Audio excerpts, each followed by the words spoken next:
రాత్రి దట్టమైన చీకటిలో అర్జున్ కొండ ప్రాంతంలో నిలబడి అటూ ఇటూ చూస్తూ ఉంటాడు.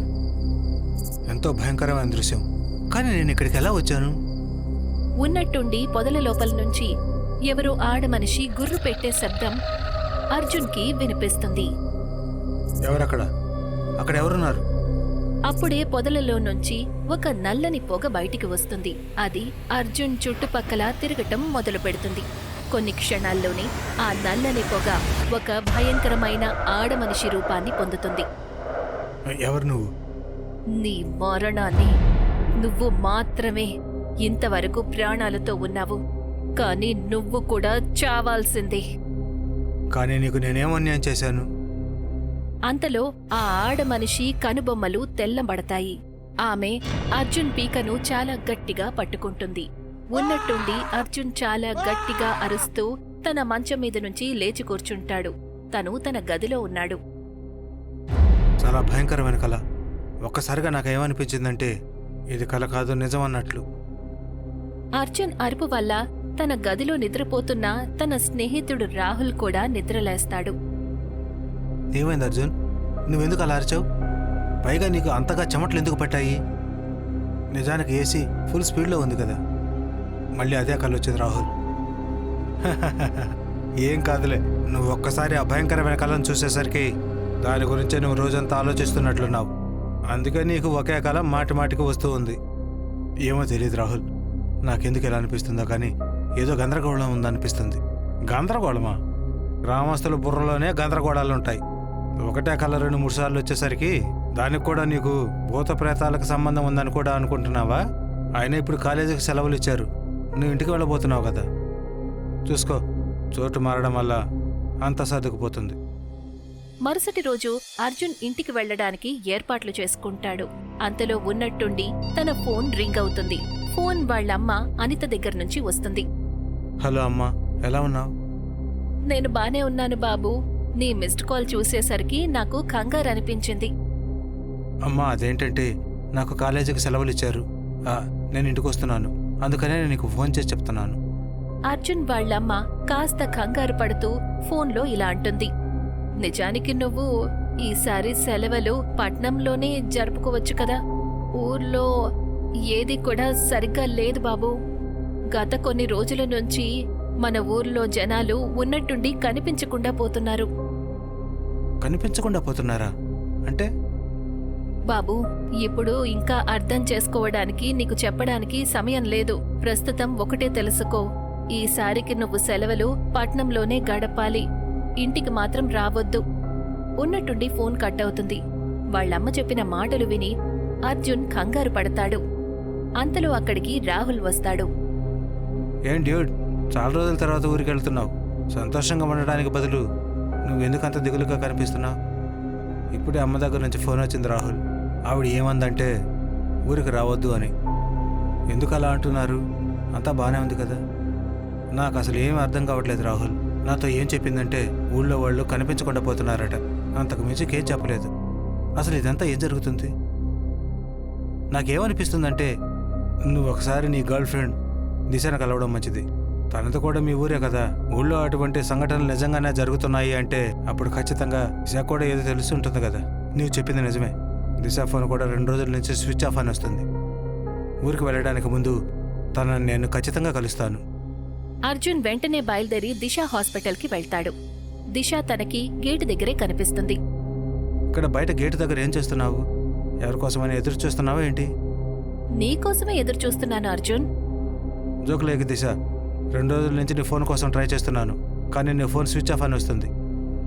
మొద్దు, ఊరికి వెళ్ళడానికి ఏర్పాట్లు చేసుకుంటున్నాను. కాలేజ్కి సెలవులిచ్చారు కదా. దాని గురించే నేను నీతో మాట్లాడటానికి వచ్చాను. అంటే? అమ్మకి నేను ఫోన్ చేస్తే ఆవిడ నన్ను ఇంటికి రావద్దని చెప్పింది. అమ్మ ఏం చెప్పిందంటే ఊళ్ళో విచిత్రమైన సంఘటనలు జరుగుతున్నాయట, అందరూ కనిపించకుండా పోతున్నారట. అర్జున్, ఇన్ని సంవత్సరాల నుంచి నువ్వు పట్నంలో చదువుతున్నావు. ఇంకా నువ్వు ఈ మూఢనమ్మకాలని నమ్ముతూ ఉన్నావా? అదంతా ఏమీ లేదు, కానీ అమ్మ అలా ఎందుకు చెబుతుంది? ఏదో ఉండుంటుంది కదా. ఒకవేళ అలాంటిదేవైనా ఉంటే నాకు ఊరు నుంచి ఎటువంటి ఫోను రాలేదే. సరే, మన ఇద్దరం కలిసి ఊరికి వెళ్దాం. అర్జున్, ఇది పట్నం. ఇక్కడంతా వేరుగా ఉంటుంది. ఇక్కడ మనమిద్దరం రెస్టారెంట్లో, పార్కులో కలవచ్చు. కానీ ఊర్లో పెళ్లి కంటే ముందు ఎవరైనా మనిద్దర్నీ కలిపి చూశారో అప్పుడు గొడవలు జరిగిపోతాయి. అదీ కాకుండా ఇప్పటికే ఊర్లో నీ గురించి నా గురించి రకరకాలుగా మాట్లాడుకుంటున్నారు. అందుకని ఊరికి ముందు నువ్వే వెళ్ళు, ఆ తర్వాత నేనొస్తాను. మరుసటి రోజు ఉదయం అర్జున్ వాళ్ల ఊరికి చేరుకుంటాడు. అర్జున్ ఎప్పుడైతే తన ఇంటికి వెళ్తాడో అప్పుడు తనని చూసి వాళ్ళమ్మ నాన్న ఇద్దరూ కూడా కంగారు పడతారు. ఏంటమ్మా, నువ్వు నన్ను చూసి ఎందుకంత కంగారు పడుతున్నావు? అర్జున్ వాళ్లమ్మ అర్జున్తో ఏదో అనేలోపు అంతలో వాళ్ల నాన్న రాజేష్ మధ్యలో ఇలా మాట్లాడతాడు. ఏం లేదు, నువ్వు రేపు ఉదయం పట్టణానికి తిరిగి వెళ్ళిపో. ఎందుకు అనేది నువ్వు నన్ను అడగొద్దు. చెప్పింది చెప్పినట్టు చెయ్యి. అన్నట్టు రాత్రివేళ నీకేమైనా శబ్దాలు అనిపిస్తే పొరపాటును కూడా బయటకు వెళ్లే ప్రయత్నం చేయొద్దు. అర్ధరాత్రి వేళ ఉన్నట్టుండి ఊరివాళ్ల అరుపులు వినపడ్డంతో అర్జున్ నిద్రలేస్తాడు. తను కిటికీలో నుంచి చూస్తాడు. అప్పుడు ఊర్లో 4 మనుషులు గట్టిగా మాట్లాడుకుంటూ అడవిలోకి వెళ్తూ ఉంటారు. వాళ్లల్లో వాళ్ల అమ్మా నాన్నలు కూడా ఉంటారు. అర్జున్ ఆశ్చర్యపోతాడు. ఇంత రాత్రి వేళ అమ్మా నాన్న వాళ్లతో కలిసి అడవిలోకి ఎందుకు వెళ్తున్నారు? అసలు వీళ్ళు ఏం భాష మాట్లాడుతున్నారు? నేను వెళ్ళి చూడ్డం మంచిది. అర్జున్ తలుపు తెరుచుకొని వాళ్లని వెంబడిస్తాడు. వాళ్లందరూ కూడా అడవిలో ఒక పాత బావి దగ్గరికి వెళ్లి ఆగుతారు. అనిత ఇంకా రాజేష్, రాక్షసి, మా బలిని స్వీకరించు! ఆ మాట చెప్పి అనిత ఇంకా రాజేష్ బావిలోకి దూకేస్తారు. ఉన్నట్టుండి ఆ బావి లోపలి నుంచి ఎంతో భయంకరంగా కనిపించే విచిత్రమైన ఆడమనిషి బయటికి వస్తుంది. తన కళ్ళు పూర్తిగా నీలిరంగులో ఉంటాయి. మొహం నల్లగా ఉంటుంది. చూస్తూ ఉండగానే తను మిగతా ఇద్దర్నీ కూడా చీరేస్తుంది. అర్జున్ కళ్లల్లో చీకటి కమ్ముకుంటుంది. కాసేపటి తర్వాత అర్జున్ కళ్ళు తెరిచేసరికి దిశ వాళ్ల ఇంట్లో ఉంటాడు. నేను ఇక్కడికెలా వచ్చాను దిశ? నువ్వు నా తలుపు దగ్గర కళ్ళు తిరిగి పడిపోయావు. నువ్వేం మాట్లాడుతున్నావు దిశ? నేను ఆ భయంకరమైన దృశ్యాన్ని చూసి కళ్ళు తిరిగి పడిపోయాను. నువ్వు ఊరికి ఎప్పుడొచ్చావు? కాసేపటి క్రితమే. ఉన్నట్టుండి అర్జున్కి వాళ్ళమ్మా నాన్నలు గుర్తుకొస్తారు. తన కళ్లల్లో కన్నీళ్లు వస్తాయి. నువ్వెందుకు ఏడుస్తున్నావు అర్జున్? అర్జున్ వణికిపోతూ ఆ భయంకరమైన సంఘటన గురించి చెప్తాడు. అర్జున్ మాటలు వినగానే దిశ చాలా గట్టిగా నవ్వుతుంది. బహుశా నువ్వు ఏదో కలగన్నట్టున్నావు అర్జున్. నువ్వు అసలు ఏం మాట్లాడుతున్నావు దిశ? ఇదంతా నేను నా కళ్ళతో చూశాను. నేనీ మాటలని అస్సలు నమ్మను. ఒకవేళ నీకు నా మాటల మీద నమ్మకం కలగకపోతే నువ్వు నాతో పాటురా, నీకు స్వయంగా తెలుస్తుంది. ఒకవేళ అదే విషయం అయితే అర్జున్, పద వెళ్దాం. నేను కూడా చూడాలనుకుంటున్నాను ఎవరా రాక్షసి అని.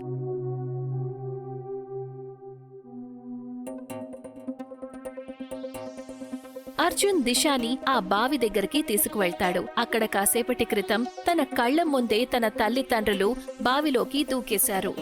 కాని ఈ సమయంలో అక్కడంతా నిశ్శబ్దంగా ఉంటుంది. దిశ నవ్వుతూ అర్జున్తో,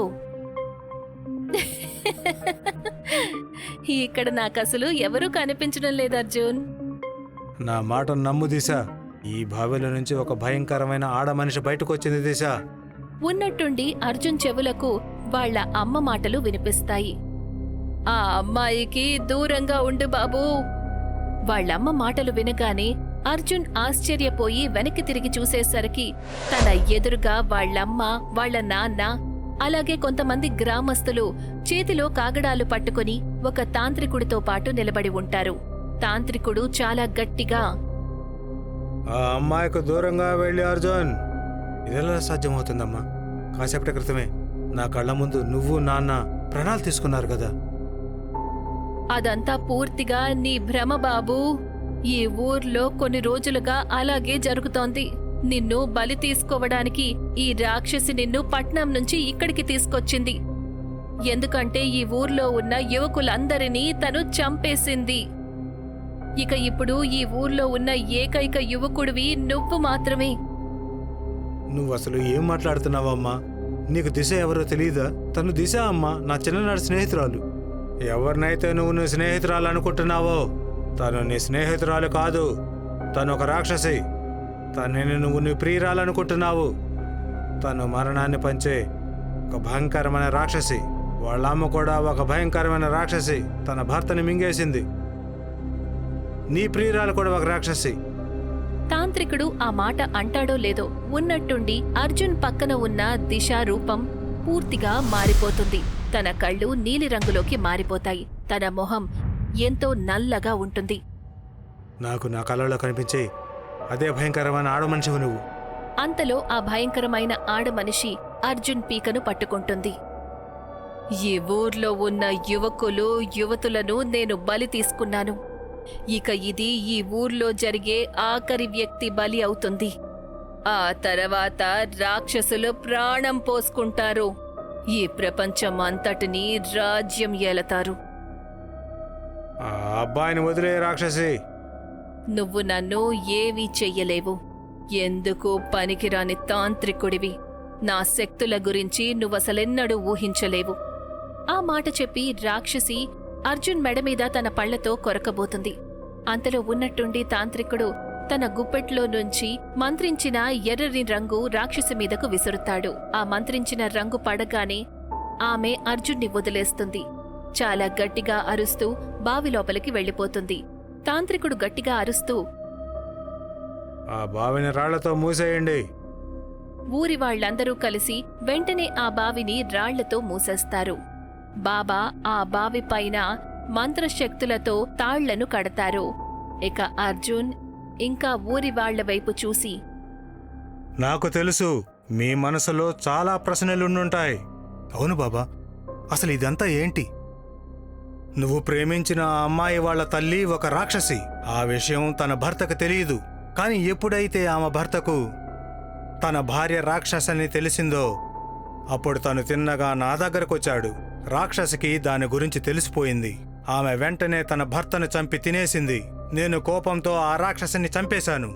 వాళ్ళమ్మ చనిపోవడం చూసి ఆ రాక్షసి కూతురు కోపంతో రగిలిపోయింది. ఆమె రాక్షసులను పూజించడం మొదలుపెట్టింది. తనే నీ ప్రియురాలు. ఆమె ఊళ్ళో చాలామందిని రాక్షసులకు బలి ఇచ్చింది. ఇంకొక బలి అవసరమైంది. ఒకవేళ తను గనక అది సాధించింది అంటే అప్పుడు అంతా నాశనమై ఉండేది. ఎవరు బలి బాబా? నీ బలే. ఏ వ్యక్తి అయితే తనని తన ప్రాణం కంటే ఎక్కువగా ప్రేమిస్తాడో ఆ వ్యక్తిని రాక్షసులకు బలి ఇవ్వాల్సి ఉంటుంది. నువ్వు దిశాని నీ ప్రాణం కంటే ఎక్కువగా ప్రేమించావు. కానీ తను నిన్ను ప్రేమించలేదు. తను నిన్ను స్వార్థం కోసం ఉపయోగించుకుంది.